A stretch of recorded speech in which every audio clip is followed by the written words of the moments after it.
Wait. Let me grab one more water. I'll be back in 10 seconds. That's all right. It's all right. That's all right. I'm back anyway. Oh, okay. There we go. And I hit the. Sorry, everybody. That's all right. Last second agua. That's all right. Come on, bring it back. Bring it back. There we go. I just realized I only had like half a can of soda. We didn't want to left, so I'm like, go grab the water. I have plenty of water. I brought about eight cans of water, 8 bottles of water. Dude, you'd be surprised. I went to a concert about a month ago with Miss Pins. We went and saw a Hailstorm. Those chicks, that girl's awesome, man. That band is awesome. They kill it. Listen to them if you haven't. But they were selling cans of water. They weren't bottles of water at the concert. They were cans of water, like 18-ounce tall boy cans of water. Well, we just gone off the rails already. First time I ever seen it in my life. Yeah, well, damnedest thing I ever seen. Nice, and we just gone off the rails already because I hit the button and I didn't even do the normal intro. Hi, everybody. We're sorry that this is the charm of live streaming. Everybody, welcome to the Anything Goes vodcast. This is the show where myself and my co-host, I keep pointing the wrong way, over here, my co-host and I'm actually gonna have to turn that around because that way I can. There we go, because my camera was flipped for some reason. My co-host over here... It's hard to remember. It's hard to remember the backwards effect of the camera sometimes. It really is. Anyway, this is the show where my co-host and I just talk about anything and everything that comes to our mind. Anything short of politics, because we don't get into that. We know how taboo a politics can be. There's so many other things we can have a good time talking about. Even though people say you can't talk... Yeah, we don't even want to go into that. We're not even opening that. Precisely. That's not happening. Or a can of water either. It doesn't matter. We are not political pundits. Trust us. We're just normal, regular, everyday people. We're East Coast boys. And with me for the third week in a row, now I'm pointing the right way, this man right over here next to me in the red video frame, I refer to him as old school, Boston cool, my dear friend, the Masshole, and 1/5 of the Dudes and Belts Wrestling Chatcast. He's back again. Your friend and mine, Mahky Pins. Hunter, it's good to be back. I love doing these little shows on Monday night with you. It's a good time to step out of the wrestling world and just have some fun streaming and talking to a bud and just having a good time here, talking to the chat and just kind of talking about ourselves a little bit or talking about what's going on, having some fun. Like I said, it is cool to step away from the wrestling for a minute or two and just kind of do some real stuff. But exactly, especially when things can go off the rails like we did with the near miss on the intro there. But anyway, that's neither here nor there. I'd like to start tonight's show off, and first of all, thank you. Hello to the real Josh Elliott. Glad you could be here to stop in tonight. I want to first of all start off tonight's show with a couple of things. First of all, I'd like to, I mentioned just before we went live, Mahky, that we hit, or at least I hit, a milestone today. Today... You did mention that, yeah. Yes. Yeah. Today, I hit 250 followers on Twitch. And so for everybody here... Congratulations, that's a good number. Thank you so much, Mahky. And for everybody here who has given me your support, I know you're one of those 250. Everyone who has been so loyal and supportive of me, from all of my friends that I've known on Twitch for the past couple of years since I've been doing this, my mods, Sin and everybody, all the way up to the RMP folks, my friend Mercury Yaden, Sledge, Johnny Deathdrop, of course the dudes. You guys have been absolutely supportive of me, and for that I could not be more grateful for you. And grateful that to be in your lives. We're all a community, brother, and you're trying hard and you're doing your thing too. It's important we support each other, and you've been a huge supporter of the Dudes and Belts and RMP. I'm sure everybody's congratulating you on this one. That's absolutely. That is a really big number. I've basically been called the super fan of Dudes and Belts nowadays. With all the... You are the D&B super fan. Yes, you are. I need to make a sash. I need to make like a sash says D&B super fan along, like the Miss America sashes or whatever. But I'll keep that in mind. We'll don't worry about that. Hang on to that. That's a good idea for the future. Let me see if we can come up with a category in a Peak Award. We'll talk about that later. We'll talk about that towards the end of the year. We're going to start off. We've already, first of all, 250 is a big number. Also, I wanted to show off a little something. For those who didn't get a chance, for those who are not a part of Johnny Deathdrop server or who haven't seen my Instagram, I did a little something special because the 3-year anniversary of the Dudes in Belt show is coming up in January. So if you guys remember your youth, you used to buy, packs of gum, and inside the packs of gum, you'd find trading cards, like baseball cards, football cards, that sort of ordeal. Time out. Time It out? was actually, it was the other way. It was the other way around. Oh, the other way around. You would buy a pack of baseball cards, like you buy Pokemon cards or Magic cards or something like that now. They'd be baseball cards, but in the baseball packs, there would be a stick of gum. Oh, I thought it was the other way around. Baseball card bubble gum. No. They would just stick this hard, like cardboard, terrible piece of gum that was so all dried out, but we were kids and we ate it anyway. It didn't matter. But yeah, you got a piece of gum inside of a pack of like 8 or 10 baseball cards. Man, well, just goes to show what I know. No. It's okay. I was just there. I'm the old guy. Don't worry about it. You weren't there. I was there. Trust me. I was the kid in the line at the drugstore buying packs of baseball cards every day when I got my allowance. Right. I was like 6, 7 years old back in the 80s. But you completely embodied those because, like I said, I was there and I remember those. And this young man right here to my, let's see, as you're watching this, to my left, recreated the Dudes and Belts on these premier vintage Topps baseball cards. You did such a good job with that. You should show those if you have a way of cutting. I do have a way of showing. As a matter of fact, I already had this prepared. Take a look at these. All 5 of the guys. And these, the yellow and stained appearance that you see, that's deliberate. That's to convey the vintage look. You got Johnny Deathdrop there on the top left. You got Coastal there in the middle. Mahky there on the right. You got the Sunday Night Savior in his brand new home right there on the bottom left of your screen. And of course you have Triple I, and we have Centaur Raven Feather rating with a party of 2. Hi, Sin. We're just showing off. Thanks for checking in, indeed. But these were a labor of love. I've been working on these all week last week, and they turned out so good. Small Sin raid. That's okay. Just thank you for the raid. Doesn't matter how big of a raid. Did you see these things, Sin? That he I believe made she for has. us, those old school. Those were so pissa. When I saw that in the Discord, we popped like 8-year-olds. We saw, dude, I'm on a baseball card. I've been waiting my whole life to be on a baseball card. I'll tell you this much: you did such a good job, bro. If I ever get an opportunity to meet you guys, whether it's at an RMP show or up in Boston, I'm going to hopefully, fingers crossed, make a physical pack and put a stick of gum in there, just for good measure, like limited edition cards. Yeah. But that was a labor of love, just like with the. I'd never open it. Yeah. No, I was gonna say I'd never open it. Like I'd keep it forever. That would be one of the best gifts. That'd be sick. What's up, UST? And by the way, those cards, just like with the WWE, what's up, dude? Just like with the WWE 2K22 characters I made of the Dudes, this was an absolute labor of love. You heard there were booze and honeys here, so well, you got the booze part right, but as far as honeys, would you like a pot of honey from Winnie the Pooh's jar or whatever? I'm just kidding. Welcome aboard, UST. Glad you could be here. Mahky, what do you want to start off the night with? Anything you want to talk about in particular? Nothing specific. It was a real long weekend of watching a lot of wrestling, with Rocky Mountain last week, coming into the last week before Shocktober, and then watching Extreme Rules on Saturday. Oh, I didn't man. sleep much Saturday night into Sunday. That's when I watched it. I was back at my bowling alley. I left my bowling alley at midnight Saturday night when the place closed down, and I have to be back at 7:30 in the morning on Sunday because I run a weekly. Oh, that's right, the King of the River. The guys. King of the River, baby. I've been following the Instagram, the title belt. Yes, I've been following it. It's so cool.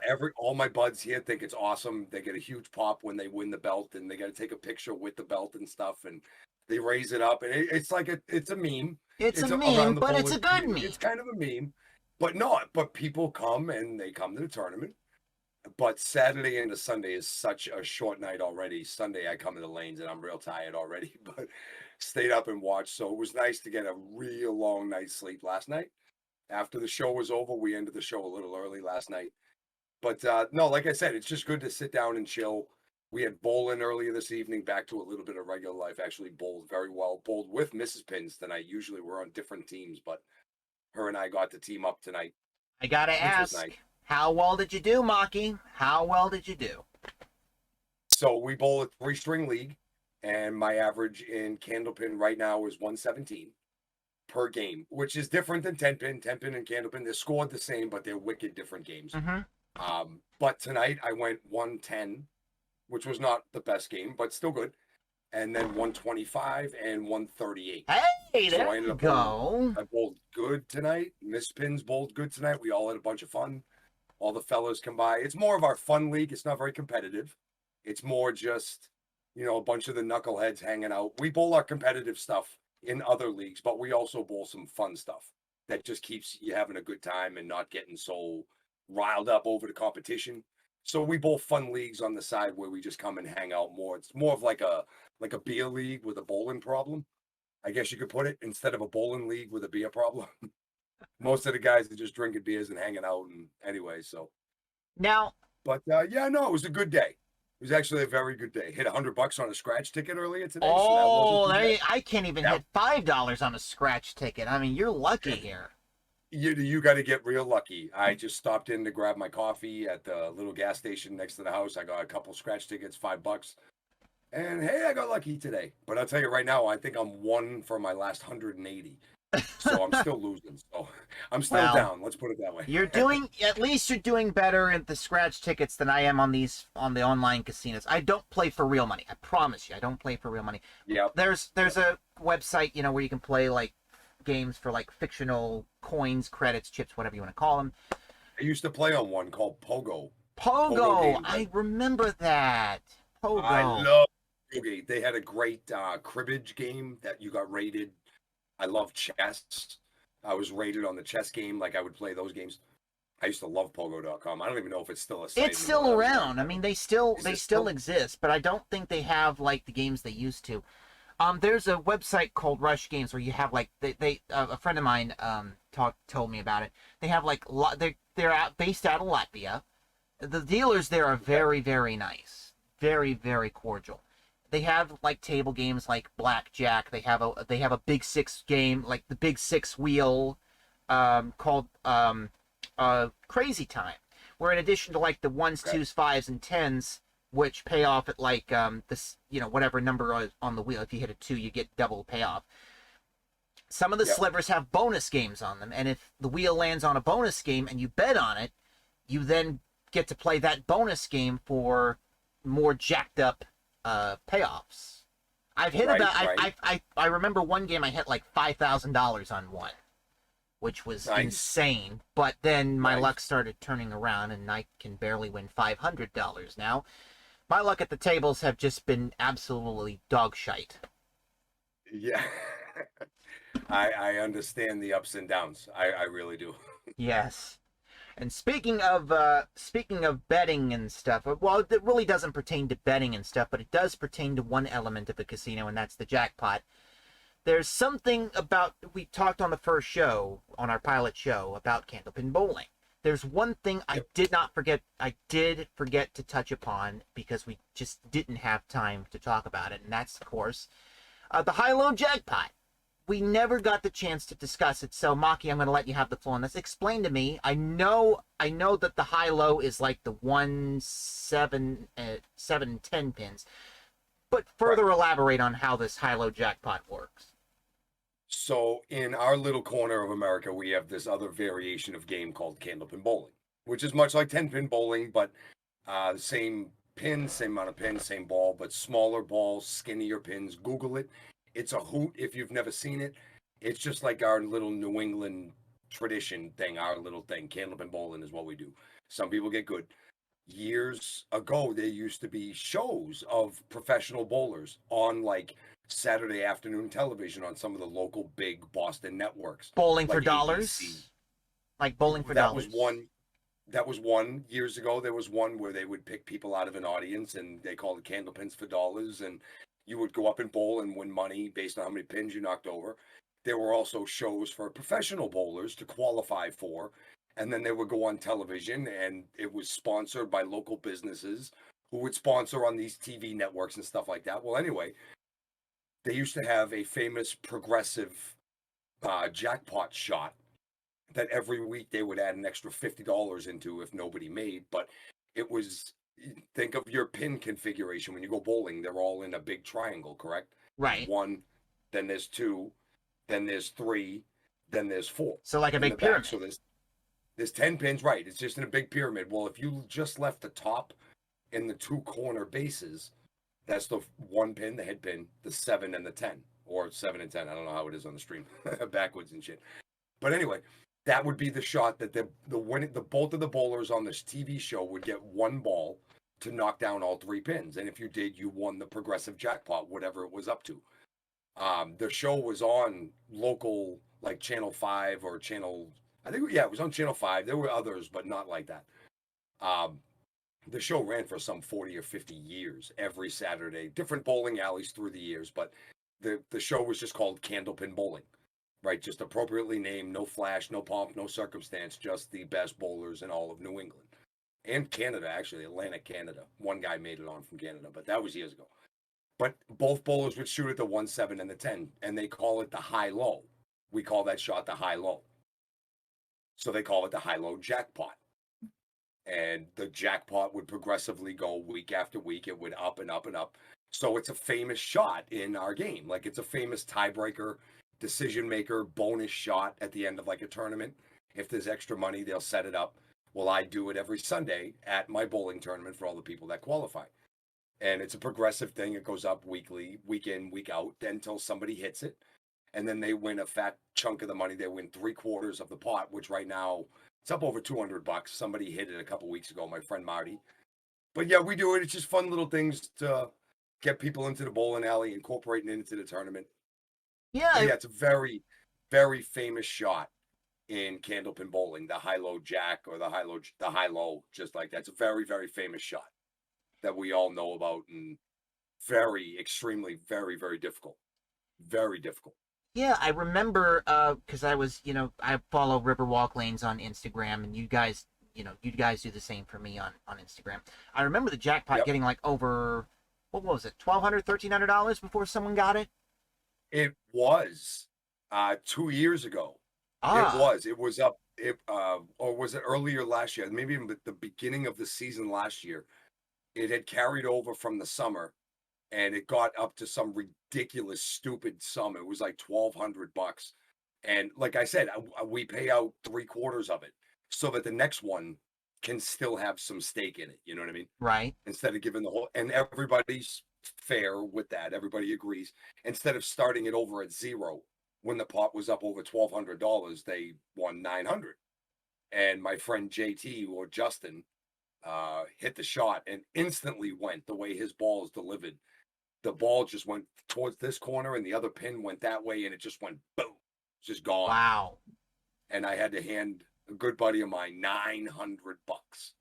And that made his day, because he was actually going down to the casino with his friends for that particular night. It was on a Sunday, and he didn't have to work on Monday.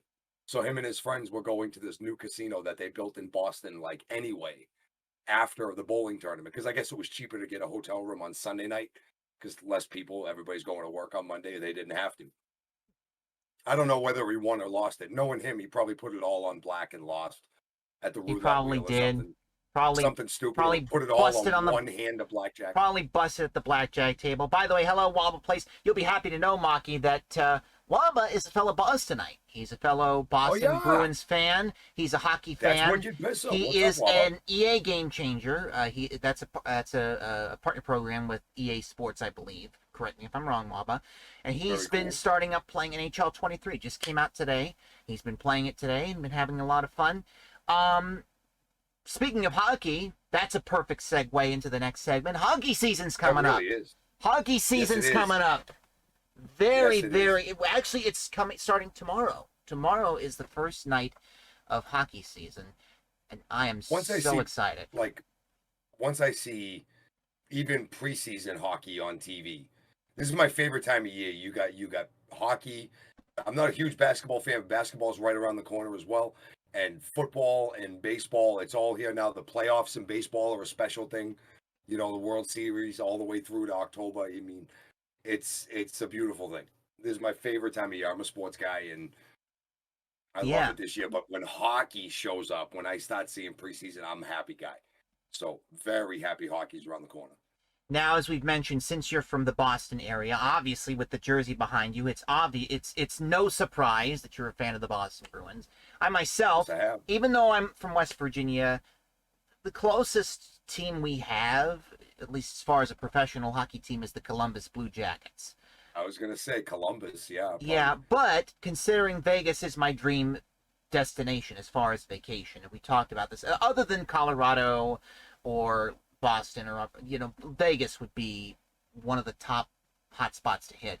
I'm a Golden Knights fan. I'm a Vegas Golden Knights fan. Cassidy and the Knights, there you go. I'm a Vegas Golden Knights fan.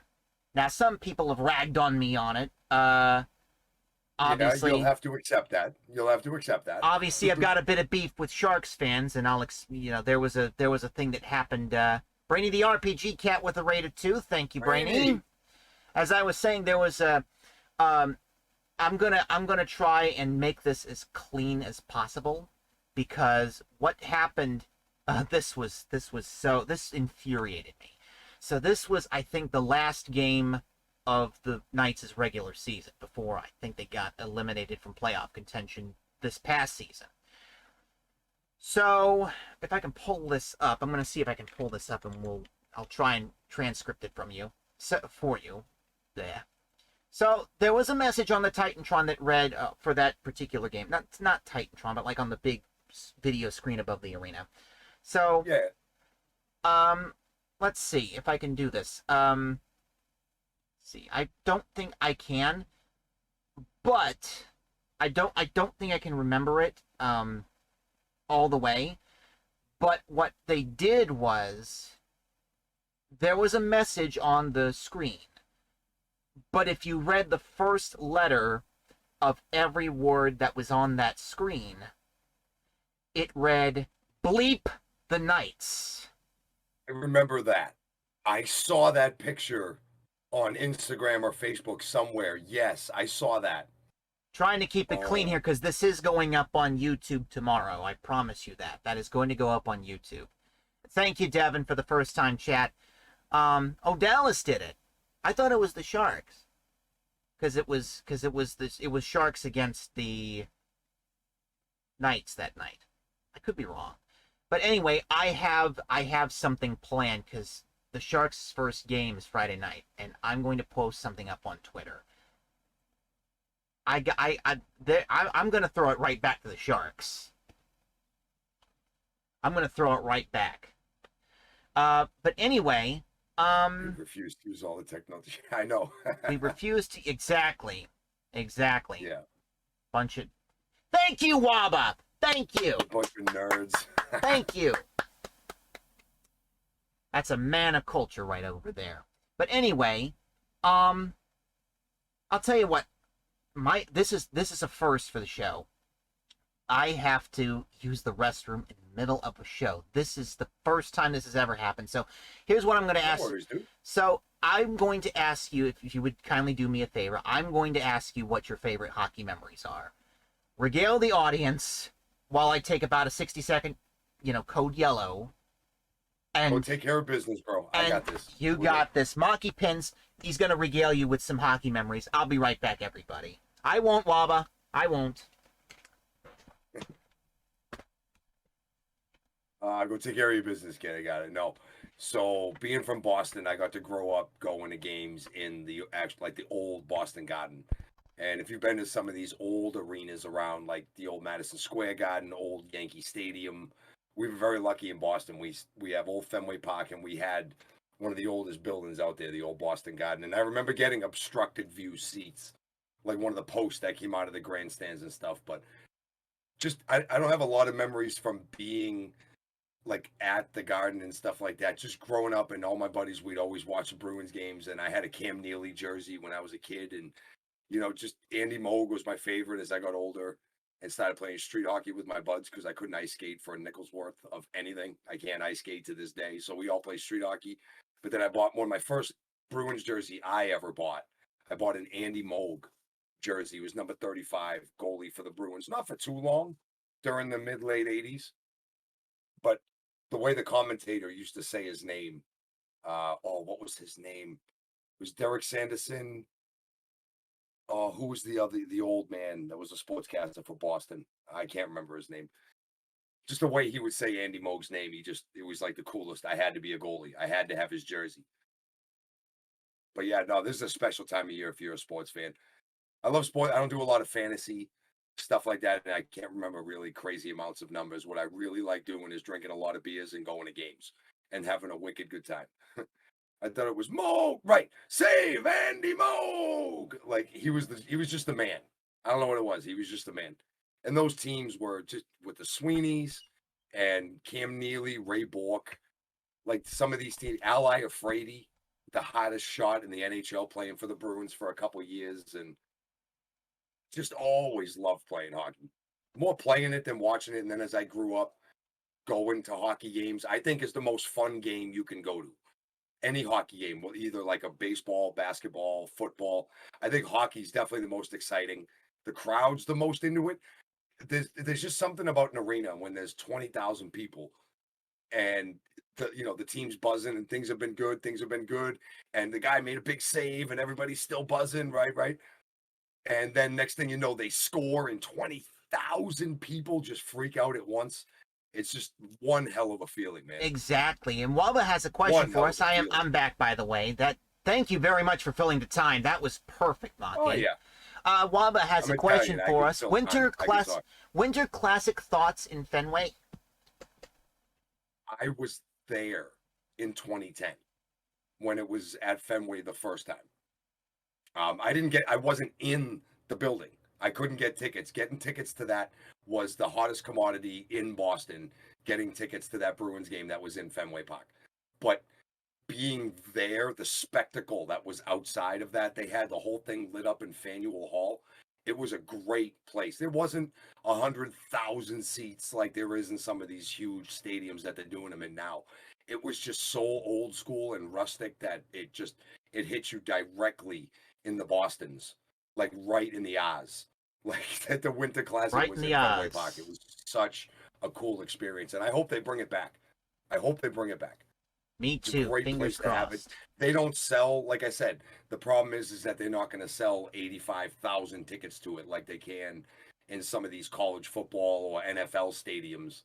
You go to Fenway Park, the most amount of tickets I think you could sell is 30,000, depending on how much they augment. Which is still not bad. No, it's not. It's still a pistol load of tickets, but you've seen how many, like when they've gone to these stadiums for the New Year's game and the other games like that there's 50 to 85,000 people there. Mm-hmm. And it's all about Vince McMahon said it. It's all about the money. It's all about those cold hard American dollars. But I remember it was like 3,500 degrees below zero that day on New Year's Day in 2010 when the Winter Classic was at Fenway Park.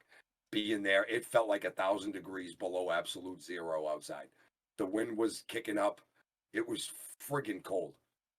It was so cold. Man, that obviously was a good time for Boston Knights, and that especially was fun. Yeah, that was fun. As for me, I really don't have a lot of hockey memories. I've watched a bit of hockey here and there.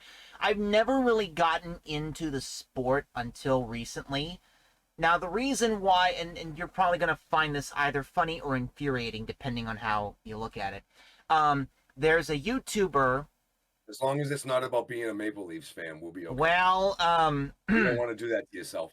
Well, I'm not a Maple Leafs fan, but the one who I'm just gonna there is a gentleman who does videos on YouTube by the name of Steve Dangle. I don't know if you've heard of him or not. He's a Maple Leafs fan, and he has been for most of his life. He does a video at the end of every one of those Leaf games where he reacts to the game, whether it's good or poor guy. That poor man. I feel still so sorry. I still remember that one day where David Ayers and the Hurricanes beat the Leafs. He lost his friggin' mind. Like literally, you could just friggin' that was insane. But his knowledge, Maple Leaf fandom aside, his knowledge of the sport is absolutely incredible. Yeah. In freaking credible. And it was that knowledge, that enthusiasm of the sport, not just of the Leafs, but of the sport itself, that really got me hooked on hockey. And I've been a long time. I've been an NHL fan ever since. Hockey fans, more often than not, love the game as well as their own team. A lot of other people in a lot of different sports, and I'm not going to say more, but I think the hockey fans, like the true hockey, I think they're very, very passionate. Some of the most passionate in all of sports.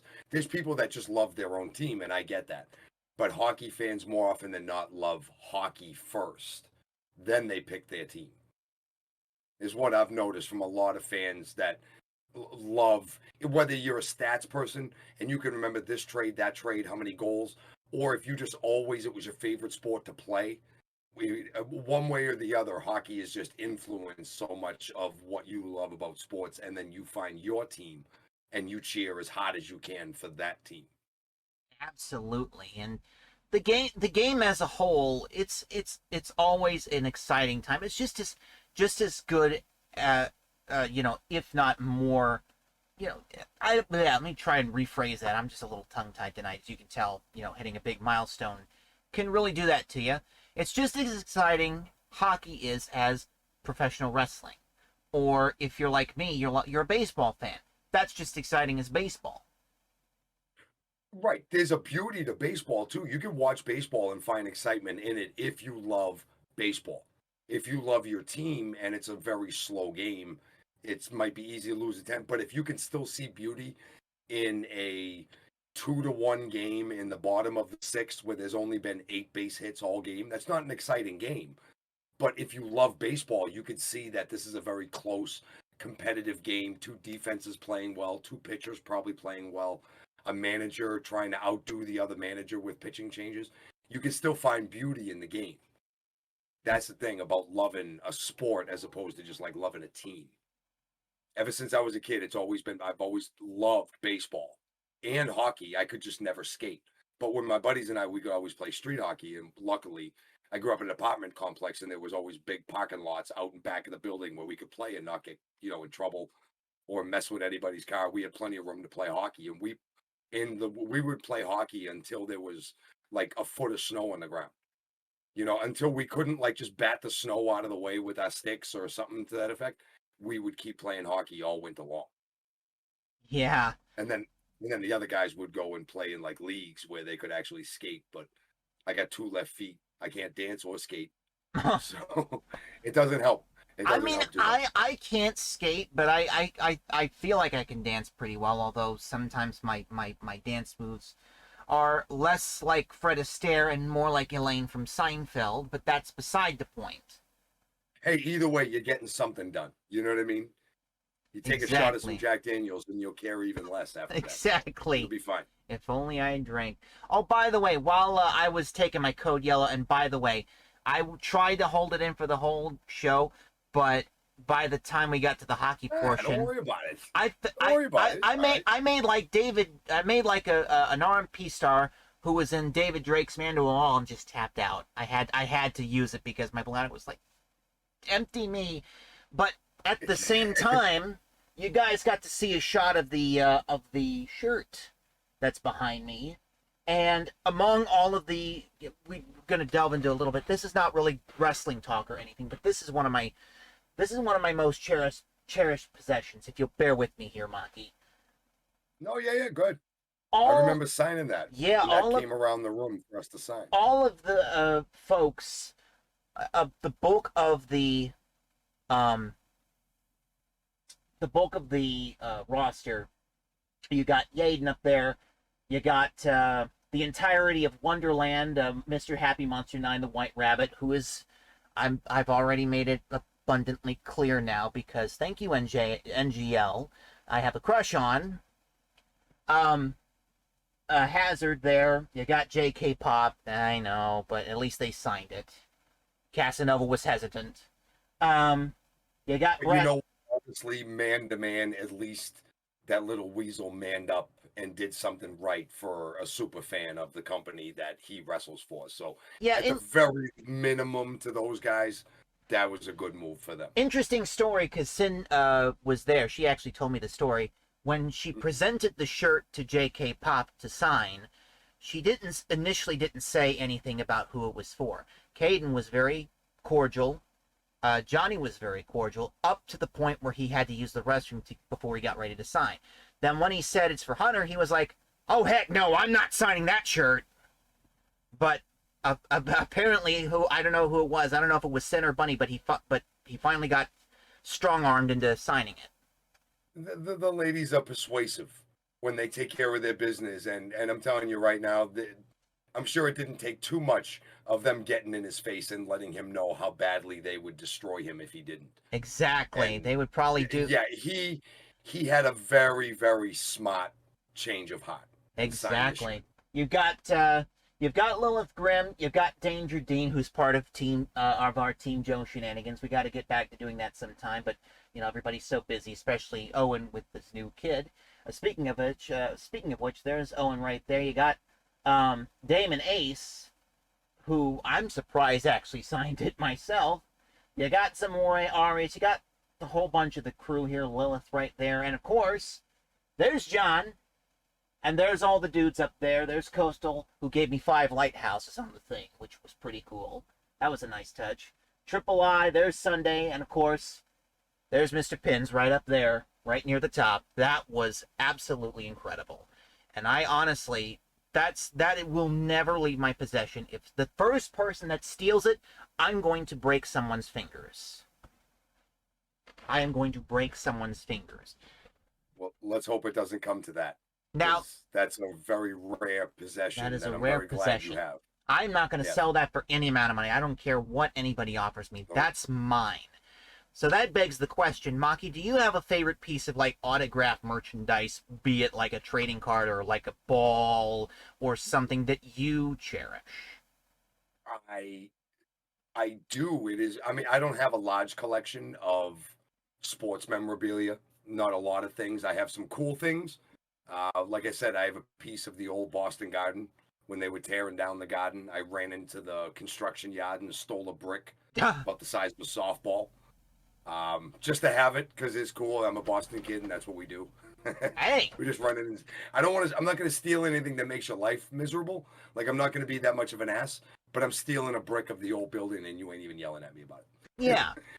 I have a cup full of Fenway Park dirt from Fenway Park. During the middle of an inning one time, I had field side seats at Fenway and I reached down and scooped. I got a Coke. You get those souvenir cups. And I reached down and I scooped up a big cup full of warning track Fenway Park dirt because that's royalty around this way. That's the magic elixir in Boston, Fenway dirt or Fenway grass. But as far as a signed piece of memorabilia, I have... my grandfather gave it to me, my father's father. He got it years ago. I don't remember what year, but my grandfather got it back when my dad was a kid. My dad didn't like baseball. He wasn't a sports guy. So my grandfather gave it to me. It's an autographed baseball from Collier Skremski. Number 8 of the Boston Red Sox way back in the day. Who was a local legend. He was a great ball player. I believe he's in the Hall of Fame.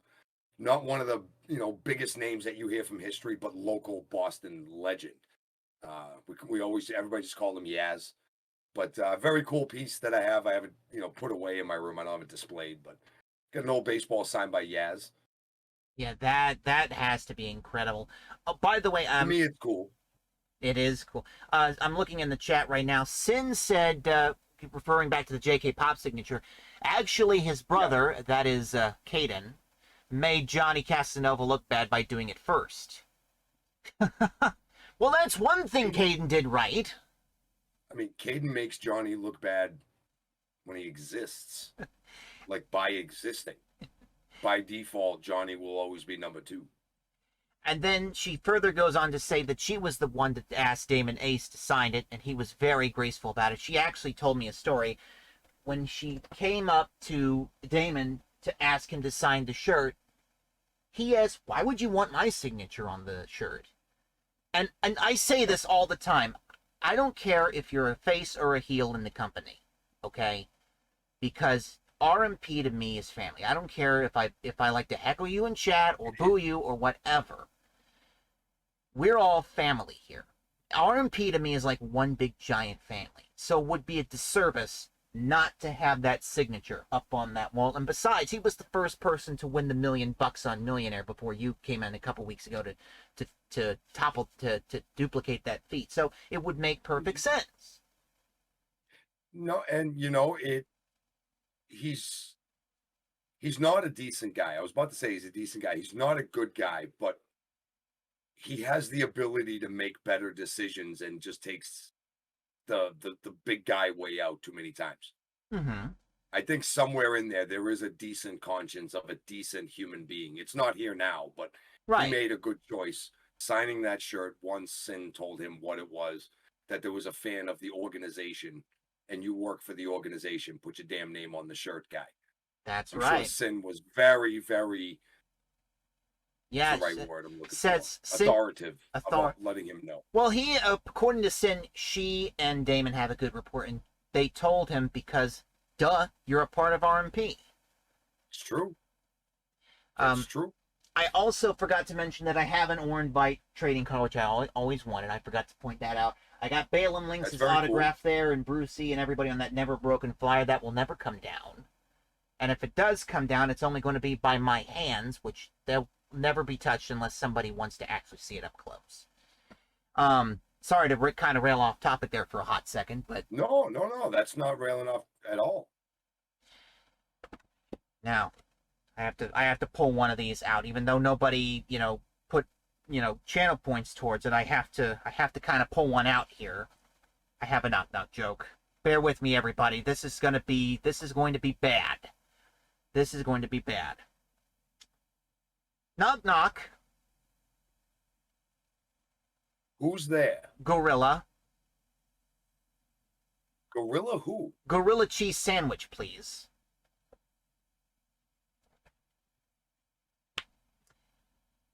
That was worse than the time Brumock stopped by and told some of the more embarrassing jokes on Yaden's stream during the one night we played Millionaire and Family Feud. That was just Yo, dollars to donuts. There is nobody funnier in RMP than Brumock. True, very true. There is nobody. He is one of the coolest dudes. He has such a funny sense of humor. He just has perfect comedic timing, but also exemplary wrestling skills in the ring. He's such a good dude. I wish him nothing but the best of success in his life in and out of the ring. He's a good guy. Absolutely. Mahky, is there, something you want to... I'm kind of tongue-tied here because I can't think of anything. Is there anything you want to ask me today? Anything you want to ask me? Is there anything I want to ask you? I've never thought of asking you questions about certain things because we usually just kind of like bounce topics back and forth. Yeah, I can't think of anything, and I usually ask you, if there's a topic that pertains to you, then I usually kind of throw a question at you. But if you got something to ask me, because I can't think of anything for the moment, go ahead, ask me anything. At least, trust me, any question that you throw at me will be more intelligent than the ones I've been getting on NGL lately. So trust me. Trust me. Trust me. All right, we'll end the show with this. This sounds good. We can do that. Sure.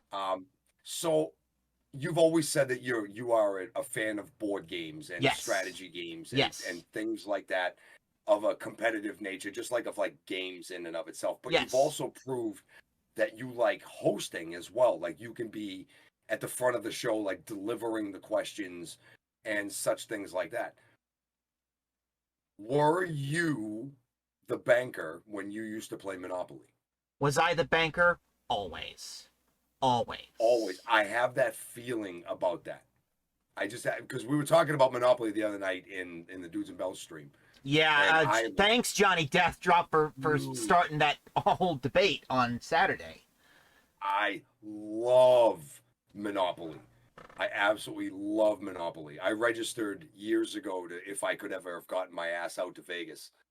Every year they have a Monopoly World Championship that you could play in. I registered one year, but I never ended up getting to go out. I have loved Monopoly since the beginning of time. It has been my favorite board game ever since I was a little boy. Now, important question to a man who's played Monopoly a lot. Yes. What's your token? Well, I've got the board game Do you right have- here, so I don't even have. do you I have can a tell you. default that you go for. I can tell you, and I can show you. Let me just open the box up here for just a second. You'll have to bear with me. Oh no, good. You good. You good. You're not taking plastic off a box, are you? No, this is Oh, okay. like the little platform that tells information about the game and more information on the rules and such. Put that off to the side. My goodness. Yep. If I can open the darn bag. I used to always just flip that upside down, that blue piece that tells you the rules, and then we always just throw the pieces in there, the houses, the hotels. See if I can get it into view. The top hat is always my token. That is always my token. But if someone else takes the top hat, I always have a plan B. Always have a plan B when it comes to games like this. Where is the darn token? I know it's buried in here somewhere. There it is. The race car. The car. Yes. Those are my top two tokens. I never get the chance to get the car. You never? Never. I when I was a kid, so my uncles and aunts and stuff, we would always go over, grandma and grandpa's house, do the Italian family thing on the weekends. There would always be beers and dinner and games in the kitchen and stuff. And there would almost always would be Monopoly. People would play teams together and they just set a time, but Monopoly was the family game. Yeah, that's why I love it so much. When I got old enough and I finally started playing with them, I only got to pick from whatever tokens were left. And usually that was like the thimble or the iron. So I always go to the thimble. I default to the thimble 110%. Because nobody picks the thimble. Like nobody ever picks the thimble. Yeah. People pick the dog. They'd rather the dog do a poop on their house or hotel than pick the thimble so that they can sew their blankets back together. That's a good way of putting it. That's a oh, that's a good way of We putting used to it. always do that when we would move the dog. We'd always make him poop. When we went over, like if I was playing and my sister was the dog and she'd move it, like if she went over one of my properties, she just each one that she went on, she'd put it down and then put it down. If you grew up with a couple younger sisters, you know they love to torment their older brother. Oh, trust me. Trust me. I know exactly what you're talking about. I have two younger sisters of my own, and boy, do they cause me grief. That's part of the fun. Sticking with the topic of Monopoly, because we're kind of gonna try and fill as much time as left, because gonna try and get 50 minutes out of it, because we started at 11:45.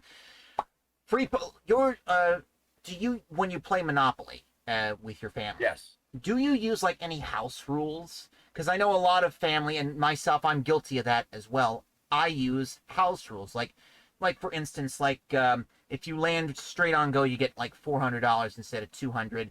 Money that you have to pay for like fines and taxes and stuff goes to free parking. Whoever lands on the free parking gets that money. Do you use like house rules or whatever like that? So we don't do the go thing. The double, although I've never heard of that one, but that's a good one. I like that if you land directly on go. But some houses you have to pass go. So sometimes I make it so that like if we're playing on hard mode, you have to pass go. But sometimes I've played when you land on go, you get your 200. But no, definitely all the fines that you pay, go in the middle. We start the game. Maybe a house rule. I don't know if you do it. I start with a 500. That's what I do. In the middle. Okay, yep. And that stakes the free parking. And if you land on free parking, you get that money. I know that's wrong according That's to the wrong. rules of the game. That's Completely wrong. yeah. It's just a free square to land on. However, it keeps the game going Right. when somebody lands on free parking and all of a sudden you pick up like $2,000. But then you can use that to buy hotels and bankrupt everybody else. Right. You know, that's what I used to do. That's why I win a lot of games of Monopoly, to be honest with you. You get to the houses and hotels as fast as you can. My strategy is to buy the worst properties possible as quickly as I Also, can. like your Baltic Avenues, your browns, your blues, your pinks. Yep. I will put a hotel on Mediterranean and Baltic, and it's like, so what? It's only, I think it's $400. So what? Okay, well, if we're playing a 4-person game and 2 of those people, I just made a free 800. Go back around again. Oh, you just hit once. All right, I just made another 400. I haven't done anything, and I'm taking your money slowly. Right. It's like a cut that just bleeds a little bit and a little bit. Yeah. And if you manage to get the browns and the light blues, like Connecticut and Vermont, you can own a whole street, even though it's the cheap street. It starts to hurt. Right. Starts to hurt. People stop mortgaging their properties real soon, selling houses, and then that's when you get the people who are just like, I hate this. Exactly. You Hell know, with this game. we were talking. Johnny Deathdrop mentioned this because he said Yes. Monopoly's the worst game ever, and obviously, Yes. most of the folks that took the poll on Twitter, and So 3 funny. of the 4 dudes disagreed with Johnny. Triple I was the only outcast. But I have a theory of why Johnny thinks that it is the worst game ever. He probably has at one point used the free parking jackpot house rule. Here's the thing, though, and this is why everybody gets frustrated with this game. The free parking jackpot just generates more and more and more money. And the idea of the game is, the general idea of the game is, the game is designed to deplete the bankrolls of everybody playing the game, save for one person, that person being the winner of the game. By adding, if you play by the strategy of the game, the way the game should be played, yes. but by adding that little bit of a way of adding money to the game, you're further prolonging the game. You prolong the game, you start to get tired of it, and once you eventually lose the game by way of, I don't know, say hit Boardwalk with a hotel on and pay $2,000, that board's flying. That board is flying. I've seen it. I've lived through it. I've played it with my sister. I've played it with my aunts. I've played Monopoly with my cousins, and I've seen it.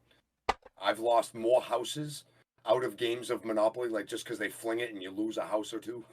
Right. I've seen it. I love the game of Monopoly. I absolutely love it. Like I said, most people that play it like in a casual setting don't even know you can mortgage your property exactly to get a little bit of fast money. A lot of people don't even know that. Right, I only mortgage my property if it's needed. Like if I have like a debt I have to Right. pay, like if I land on electric company. Somebody owns both. I have to pay like $80, $90. I don't have enough. Okay.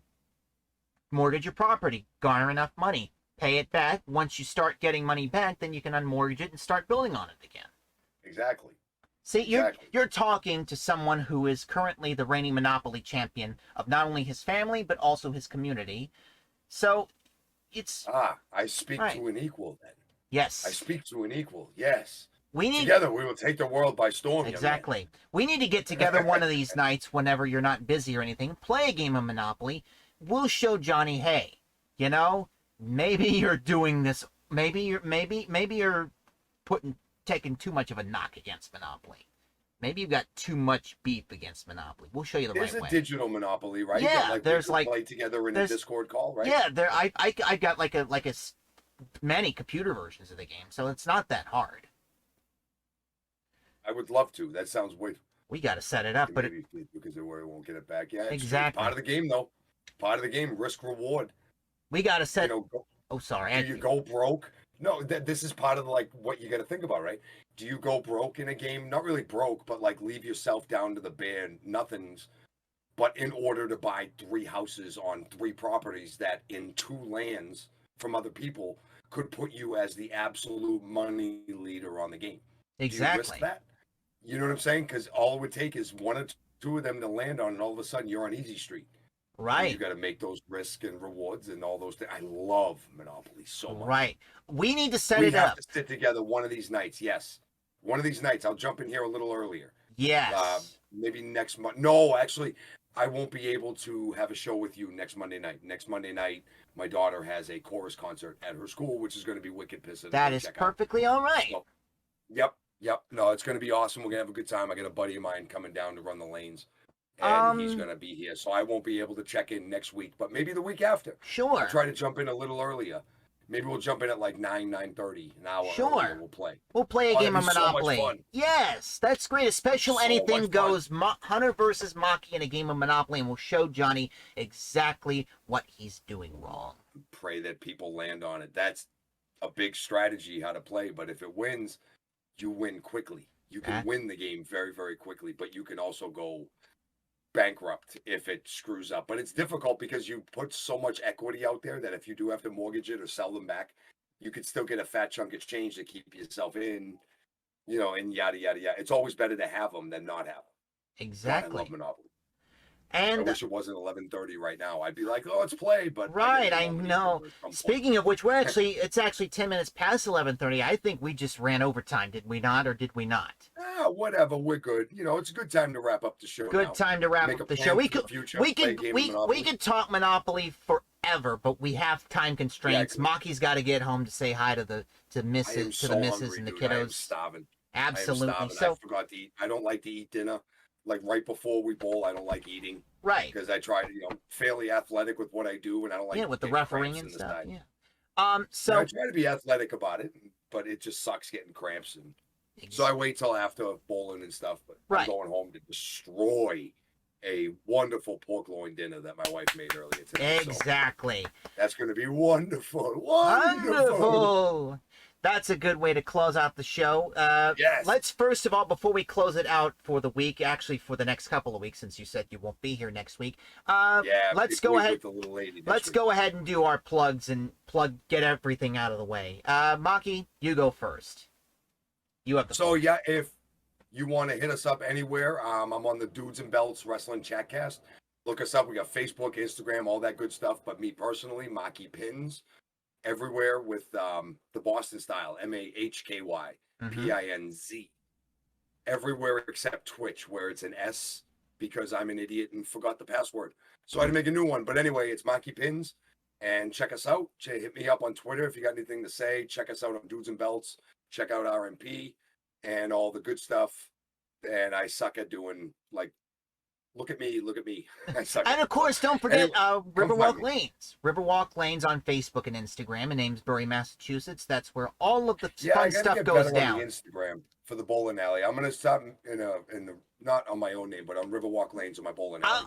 A little more active on Instagram. I may start giving you lessons on how to Instagram, coming from a younger guy. That's the thing. I'm an older guy. There's a 14-year gap between us, but I can teach you the ropes. And of course, as for me, it's Hunter Dillon 95 on all the socials: YouTube, Twitter, Instagram, and Twitch. We do 6 nights. Well, we usually do 6 nights a week. Not this week because we have a special thing. We do this week. We're doing it's 4 nights a week because we didn't do it last night.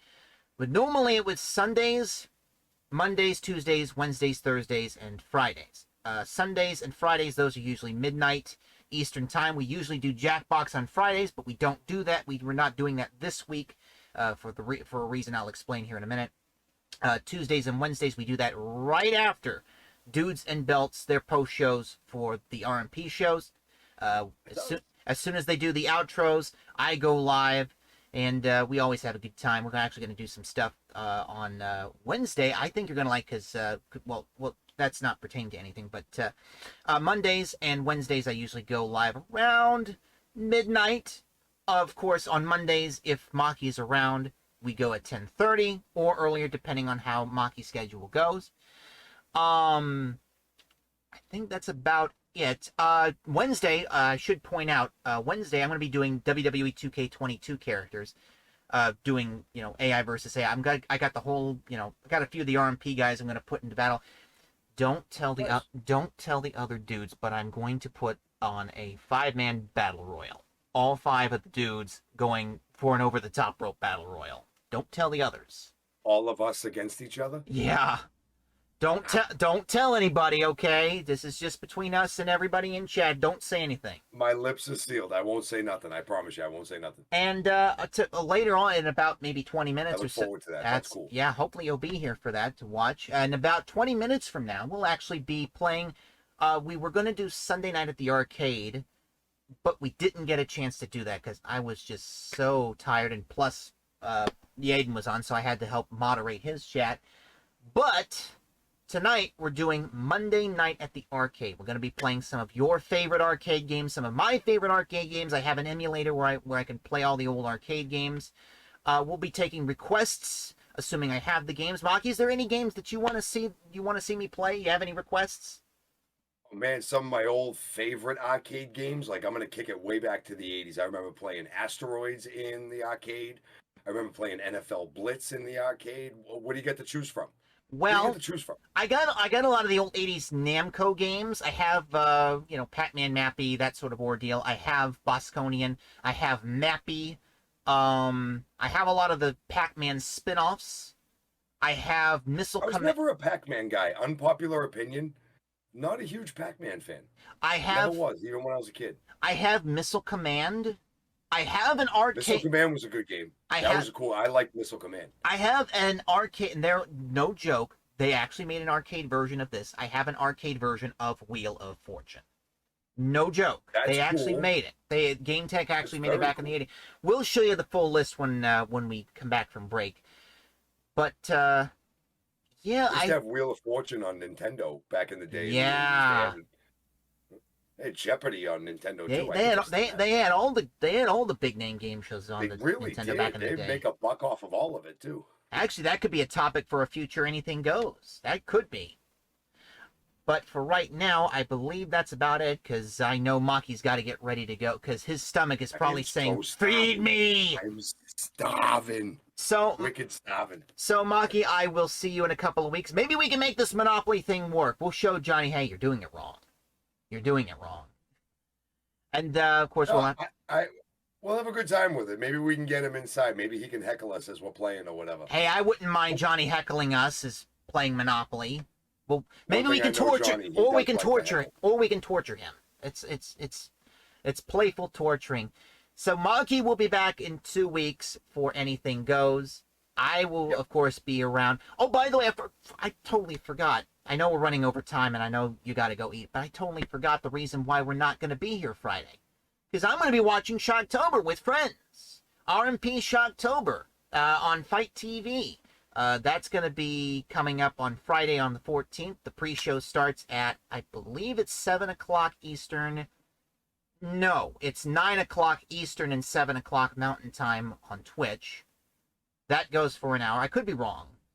And then... But it started at 6. 6, or I don't know. 6 Mountain. 6 Mountain, 8. Okay, I was wrong. I think it's 6 Mountain, 8 Eastern. Thank you, Mahky. This is why you're better at time zones and times and everything than I am. 8 o'clock Eastern, 6 o'clock Mountain. That's the pre-show. Then it goes over to Fight TV at 9 o'clock Eastern, 7 o'clock Mountain Standard Time for the full pay-per-view. It's going to be a big show, and I can't wait. And of course, it's going to be a huge show. And of course, the dudes are a lot of things coming to an end, and other things that are rising from the darkness, having their own beginnings. So this is going to be a very influential show for them. Exactly. And of course, the dudes will be reviewing that on Sunday night, which I can't wait. I might be there, but if if Justice or Casanova start jibber jabbering in the chat, I can't. I really don't want to. I don't want to be around when that happens. Don't worry, brother. I take care of Johnny Casanova in the chat. Good. I take care of that fella. Don't you worry. I got that. Good. This thing in between me and him ain't over. All right. Of course, this episode will also be up on the YouTube. If you want to see past episodes, the playlist will be right up there, right above us, to see our past episodes. Mahky, it's been a great pleasure being with you again. We'll do this 2 weeks from now. Yes, and sir. Sounds good. It's always fun here. This is a good time. For the rest of you all, I will see you in about 20 minutes for Monday night at the arcade. Say goodbye to everybody, Mahky. Take it easy, everybody. Thank you for watching. We'll see you in 2 weeks for another Anything Goes.